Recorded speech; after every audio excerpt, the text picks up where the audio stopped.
ಸಮಾವೇಶಕ್ಕೆ ಆಗಮಿಸಿರ್ತಕ್ಕಂಥ ನಮ್ಮ ರಾಜ್ಯ ಅಧ್ಯಕ್ಷರಾಗಿರ್ತಕ್ಕಂಥ ಬೈರಪ್ಪನವರೇ ಹಾಗೂ ನಮ್ಮ ತಾಲೂಕು ಅಧ್ಯಕ್ಷರಾಗಿರ್ತಕ್ಕಂಥ ನಿಮ್ಮನ್ನ ರಿಟೈರ್ಡ್ ಅಂತ ನಂಬದೇ ಇಲ್ಲ. ನಾವು ರಿಟೈರ್ಡ್ ನಂಬಕ್ಕೆ ಆಗಲ್ಲ. ರಿಟೈರ್ಡ್ ತರ ಕೂಡ ಹುಡುಗ ತರ ಕಾಣಿಸ್ತಾವೆ. ನನ್ನ 44 45 ವರ್ಷ ಹಂಗೆ ಕಾಣಿಸ್ತಾ ಇದೆ. ನಮ್ಮ ದಯಾನಂದವರೇ ಹಾಗೂ ನಮ್ಮ ಎಸ್ ವಿ ಆರ್ಗಪ್ಪನವರೇ, ರಂಗೇಗೌಡ್ರೆ, ನಮ್ಮ ಎಚ್ ಆನಂದಪ್ಪನವರೇ, ಎಚ್ ಮುನಪ್ಪನವರೇ ಹಾಗೂ ಎನ್ ಗೋವಿಂದಪ್ಪನವರೇ, ಜಯರಾಮ್ ರೆಡ್ಡಿ ಸರ್ ಅವರೇ, ನಂಜುನಪ್ಪನವರೇ ಹಾಗೂ ವಿಶೇಷವಾಗಿ ನಿವೃತ್ತ ನೌಕರಂದ್ರೆ ಈ ಕೂತಿರ್ತಕ್ಕಂಥ ನನ್ನ ತಂದೆ ತಾಯಿ ಸಮಾನ. ಆ ವಯಸ್ಸಲ್ಲಿ ಕೂತಿದ್ದೀರಿ. ಈ ಸಮಾವೇಶಕ್ಕೆ ನಿಮ್ಮ ತಂಡ ಬಂದು ಕರೆದಾಗ ಇಲ್ಲ, ಈ ಸಮಾವೇಶಕ್ಕೆ ನಾನು ಬರ್ತೀನಿ, ನಿಮ್ಮ ಮಾರ್ಗದರ್ಶನ, ನಿಮ್ಮ ಆಶೀರ್ವಾದ ನನಗೆ ಬೇಕಾಗುತ್ತೆ. ಬಹುಶಃ ಇವತ್ತು ಈ ಸಮಾವೇಶಕ್ಕೆ ಒಂದು ಹಬ್ಬದ ವಾತಾವರಣ ಇರಲಿ, ಹಬ್ಬದ ಔತಣ ಕೂಟವನ್ನ ಅರೇಂಜ್ ಮಾಡ್ತೀನಿ ನಾನು. ಇದ್ಯಾರು ಬರೆಸ್ಬೇಡಿ.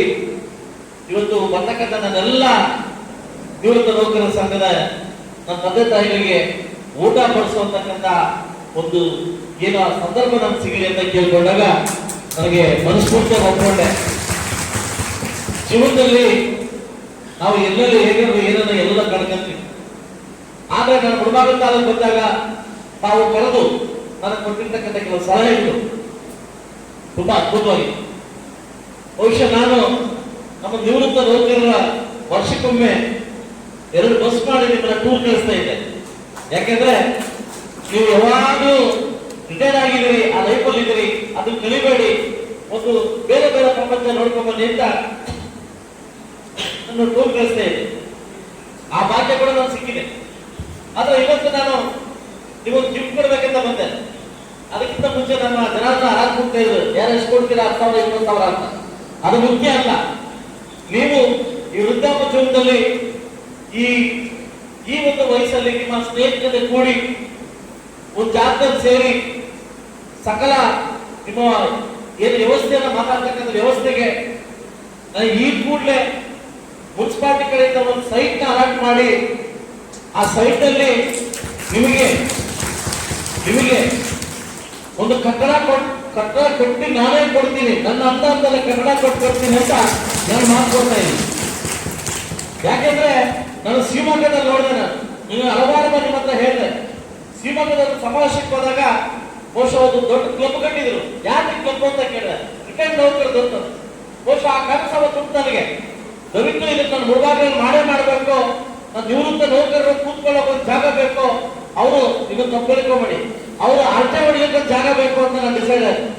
ಯಾಕೆಂದ್ರೆ ನೀವು ಕೂತ್ಕೊಂಡು ಮಾತನಾಡ್ತಕ್ಕಂಥ ಜಾಗ ಬೇಕು.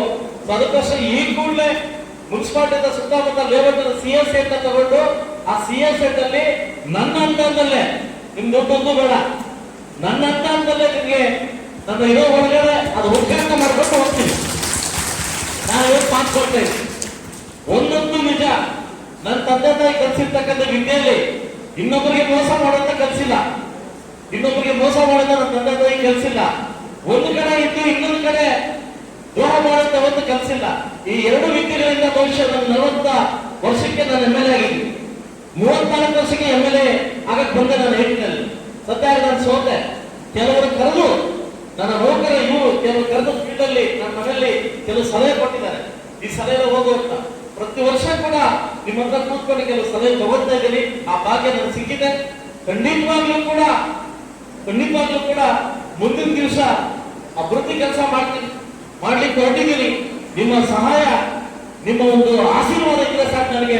ಖಂಡಿತವಾಗ್ಲೂ ನಾನು ಬೈರಪ್ಪನ ಮಾತಾಡ್ತಾ ಇದ್ರು, ಸರ್ ನೀವು ಯಂಗ್ಸ್ಟರ್ ಇದ್ದೀನಿ, ಒಳ್ಳೆ ಕೆಲಸ ಮಾಡಿ ಸರ್ ಅಂತ ಹೇಳ್ತಾರೆ. ಇಲ್ಲ ಸರ್ ನಾನು ಏನೋ ಹೇಳ್ಬೇಕಂತ ಬಂದಿದ್ದೀನಿ, ಹೇಳ್ತೀನಿ.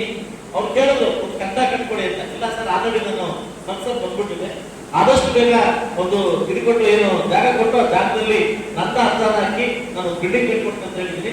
ಖಂಡಿತವಾಗ್ಲೂ ಮಾಡಿಕೊಡ್ತೀನಿ ಅಂತ ಹೇಳ್ತಾ ಈ ಸಮಾವೇಶಕ್ಕೆ ನಾವೆಲ್ಲ ಬಂದಿದ್ರಿ, ಸುಮಾರು 200-300 ಜನ ಈ ಸಮಾವೇಶಕ್ಕೆ ಬಂದಿದ್ರಿ. ಎಲ್ಲರೂ ಕೂಡ ಔತಣ ಕೂಟವನ್ನು ಸ್ವೀಕಾರ